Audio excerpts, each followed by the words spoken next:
I'm going to talk about praising the borders, in praise of borders. If you go to Ireland, to a little town called Pettigo, you will see that it is split right in the middle into two. Half belongs to the Northern Ireland, part of the United Kingdom, and the other half to the south, to the Republic of Ireland.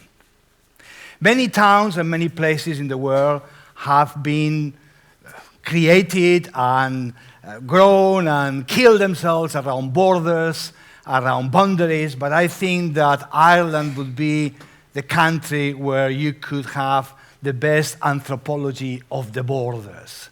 They know about borders. Borders that used to have observation towers, machine guns, and walls. Today, this is the border in Pettigo. A line on the ground, 2 shades of gray, not 50, and perhaps a reminder of hope that one day in places where there are still walls and machine guns and observation towers, the border may become something like that. When I grew up in Spain, in my generation, many moons ago, it wasn't normal to go abroad, to cross the border, to travel. It's not like today with little children go all over the place. The first time I crossed the border, I was in medical school. I was 18. I went with friends and we crossed the border to Andorra, that little tiny country in front of us. It was exhilarating. Actually, you crossed the border and there was a sign there saying, "Welcome to Andorra." We were in a different country. We were abroad. Could you believe it? Then we thought that was so good that if you've been to Andorra, you know that it's a main street, and if you carry on, you get to the next one, which is called France. And that was incredibly beautiful to do.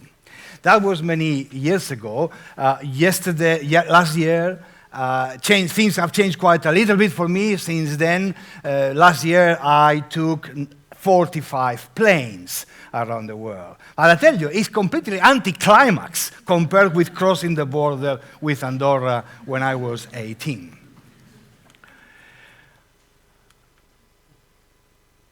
Today, we've grown to cherish the absence of borders. Anything that looks like we can get rid of borders sounds good. That's why anything that is something, whatever, without borders is something that we welcome, something that we think is good, and for very good reasons, that's how we think. But I think by doing that, we may just ignore the other side, which is the importance of some borders. Quite frankly, anything that is without borders. I was thinking the other day, well, maybe a TED without borders of time will be great. Imagine a TED that never ends. And a TED where you don't have to stop after 18 minutes, which is a terrible problem for me because I talk and talk and talk.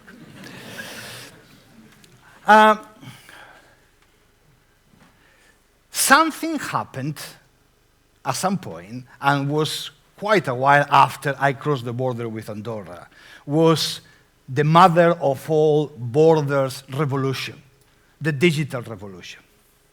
It came along and destroyed all possible borders. It's a Copernican revolution, certainly not for the digital natives, like many of you in this room, which they think this is normal, but for us analogs, that was something extremely important that has changed many things. And some of the things that is done is to bring some paradoxes together with the beauty, together with the goodies, together with everything that is positive and awesome and great. There are paradoxes, and we tend to perhaps not pay too much attention to the paradoxes. For example, we've killed distance. There is the same distance between my neighbor and a friend in New Zealand. Today, I can talk to them at the same time. So distance is gone. But distance gone hasn't made us gain more proximity with each other. That's the paradox. The connectivity is not collaboration. We have become hyper-connected, but not necessarily hyper-collaborative. And some people think that is the same. Technology has brought us the ability to have more time and space, because anything can be done anytime, but yet we are suffering from the greatest time famine. And instant, for example, is something that comes with the digital side. Everything could be instant, like instant coffee, instant knowledge, instant talking to anybody, anywhere. But the deferred aspect, like deferred gratification, which is something that you have to wait for, which children is so important to them because it's part of their growing and part of their getting, their getting growing in their own personality, is suffering for that, because everything around could be done at a click. So there are paradoxes that come with that. And obviously, for the new generations, for the young people, and many of you are, these aspects of proximity and distance is just day-to-day. There is not a problem. Many adolescents in particular, I shared that the other day with somebody else, and I said, they live in a full disclosure time. They disclose everything, everywhere to anybody, and they have no problem with that. Somebody said, yeah, they are not afraid of Big Brother at all. The only one they are afraid of is Big Mother, when she says she wants to join you as a friend in Facebook. That is the border. That is the real border. So the paradoxes are there, and we haven't completely mastered how to deal with the paradoxes. And again, I repeat, for digital natives, you talk about that, and they may say, well, yes, so what about that? Well, there's an incredible loss of so what's around that we pay not a lot of attention, because the beautiful side of what the digital world brings us is so overwhelming that it's very difficult sometimes even to pay attention to that. Famous philosopher, Spanish philosopher Ortega y Gasset, is sometimes well known only by one of the lines of his books. And he said in the 30s, I am my circumstances. That was the 30s, and it was a big thing there. Today, Ortega would say something like, I am my clicks. I am my Facebook friends, my likes, my tribes, people who follow me. Maybe I am my avatars, because you can have multiple personalities today. Do you know that? When I was in medical school, and many years ago when I was a practicing psychiatrist, which I'm not anymore, multiple personality disorder actually was something unhealthy. It was in the books. We used to treat these things. Today, anybody can have as many personalities as they want, and adolescents do it very well. And that has an impact beyond the joke into how you grow, who you are, your identity. And I challenge you to find anything like that in any standard psychology book. It's just not there. Multiple personality disorders today is healthy. Very interesting. So, I am my avatars. Ortega pushed the borders of the self, but the self is pushing its borders more and more today. Apparently, sometimes some sort of terra incognita, because we don't know anymore where these borders of the self could be. Many years ago, in my analog times, a declaration of independence was something that was a proof of your identity, your purpose, was a declaration of borders, and that was a very good thing to do. Today, independence is death. There is not independence of anything. We are interdependent between us. Whether you work in an organization, between people in organization, between societies, between groups, between whatever it is, we are in an interdependence mode. Actually, I do that with my clients. I ask them, and they say at the beginning, the thing is a joke, write down your declaration of interdependence. And they say, well, you mean the declaration of dependence? No, declaration of interdependence. So write down so you can see yourself how there is nothing you can do on your own today. And that applies to business, applies everything else. And that interdependence has made us perhaps look at who or what we are depending on. For example, in many cases, you could say that we are more dependent on the tribes that we told to. The world is becoming more tribal. It's our horizontal tribes, our Facebooks, our networks. So we depend more and more of an audience that may be virtual, may be digital, but it's an audience there which we depend. I mean, you and I can say, no, we are not, absolutely not. Of course, I'm not depending on anything or anybody. I'm very autonomous. But in reality, there are many, I see that in young children, that they are depending on the reaction they see, depending on many things that happen in the digital world. So this dependence is tribal, is horizontal. And that's something that has implications because now we open the borders to the tribe. We open the borders to our horizontal tribe, to people who we talk with and people who are our level in discussing things or we call friends or whatever you want to call them. For example, we now see that I trust more patients like me than my doctor.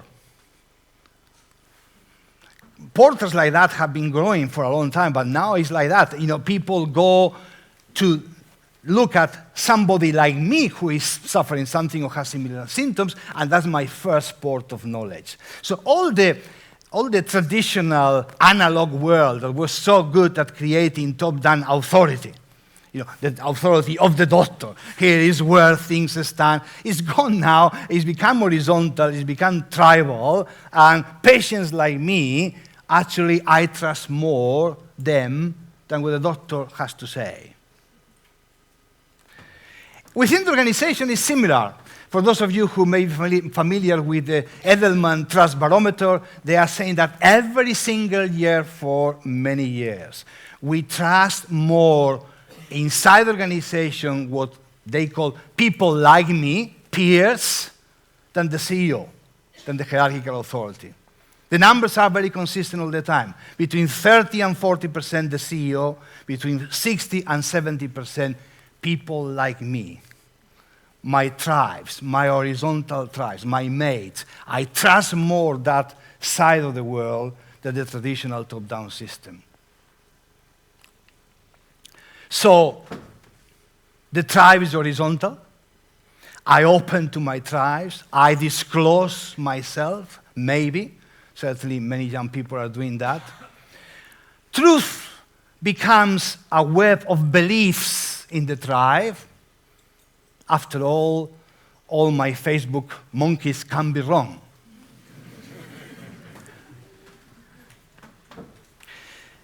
There is something that worries me, which is what I think could be the greatest illness of the 21st century, which is the self without borders. When we open ourselves to everybody, everywhere, because it's good, and there is a risk that the borders of ourselves become more and more difficult. And I see many people, and I know people, some of them friends, who are very open on that, saying, I'm very open, I have no secrets. You know, anybody can, you know, everybody, you know, there's nothing really that I can hide. They worry me a lot. To be human is to give to somebody else. To give to somebody else, you have to have some stocks. When your stocks are completely depleted, because everything is gone to the market, everything is gone to the Grand Bazaar, there is nothing left to give. Everything is gone. actually it makes us more inhuman, more than human, perhaps, to give too much. It worries me. So I had to do something about that. And I thought, well, I have to find a solution for that. So I create a solution, which is called the border diet. Many people are making lots of money with diets, so I thought, what the hell, I'm going to invent one. Maybe a future for my retirement here. And it's the border diet, or the diet for the self and the soul with no borders illness.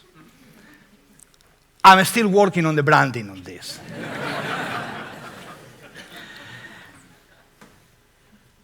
The diet has 10 points. Number 1, have secrets. List your secrets. Make a list. Make sure that they are there. Take care of them. Go every month. Make sure that you still have them.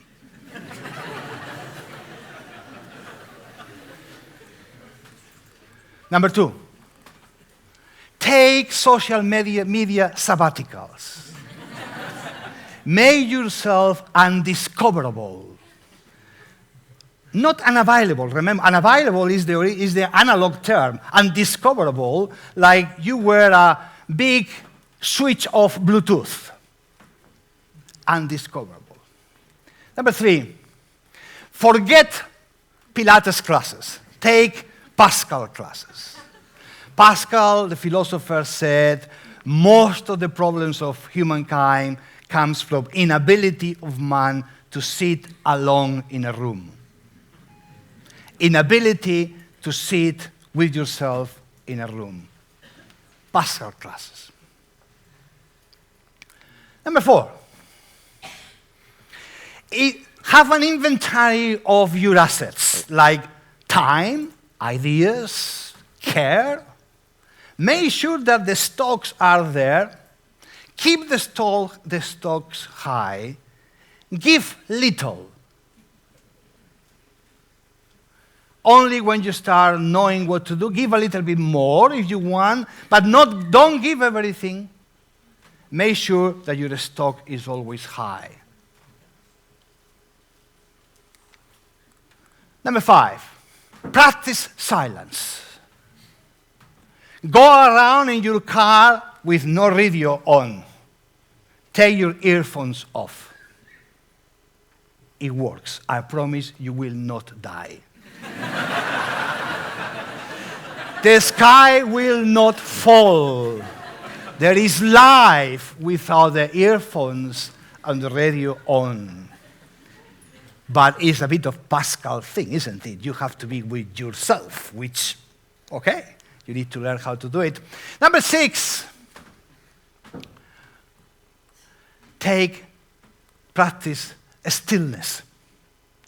Don't do anything for at least 30 minutes a day. I mean, don't go to the gym, don't move, don't do anything, forget jogging, don't do anything.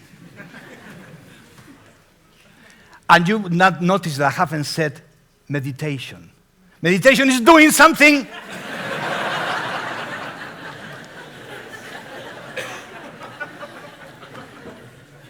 Number 7, avoid as much as you can the exposure to trivia.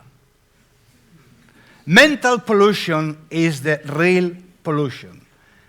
Is the real mental hazard of the century. You wouldn't go to a room full of smoke, would you? Not today, years ago. Don't go to a room full of trivia. It's bad for your soul and for yourself. Number 8. You know,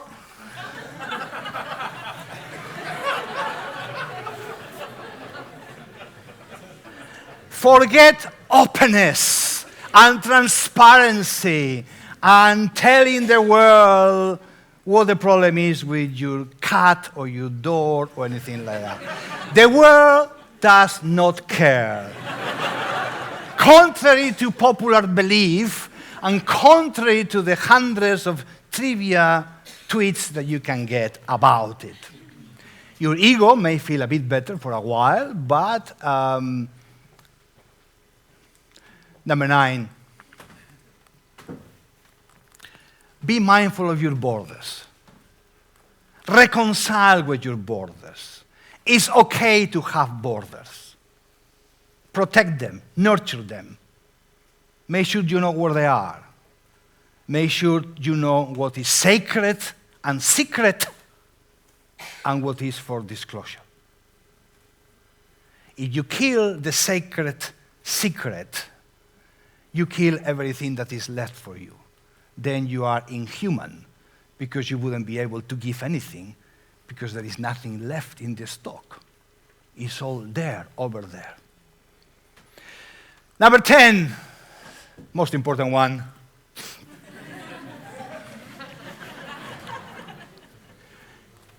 It's going to work.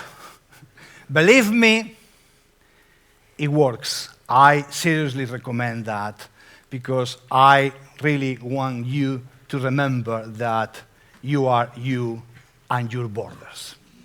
Thank you.